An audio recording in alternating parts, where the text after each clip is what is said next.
নমস্কাৰ। আজি ৰাতিপুৱা ভিডিঅ' এটা কৰিলোঁ। এয়া চাওকচোন, আজি ৰাতিপুৱা আমি সকলো খোজকাঢ়িবলৈ গৈ থাকোঁতে দেখিলোঁ চৰাই এজনী সূতা এডালত লাগি আছে। ওচৰত গৈ দেখিলোঁ যে সেইজনী গঙা চিলনী। আজিকালি যিহেতু এনেকুৱা চৰাইবোৰ প্ৰায় দেখিবলৈ পোৱা নাযায়, সেয়ে ভাবিলোঁ ভিডিঅ' এটা কৰি থওঁ।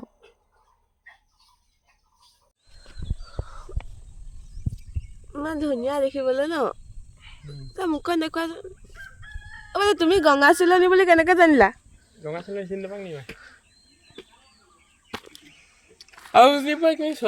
এয়া চাওকচোন, সি চৰাইজনীৰ লগত খেলিবলৈ ইমান ভাল পাইছে।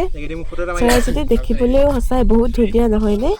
যিহেতু বেছি সময় ধৰি থাকিব নোৱাৰি, সেয়ে এতিয়া আমি চৰাইজনী ধুনীয়াকৈ মুকলি আকাশৰ মাজত এৰি দিছোঁ।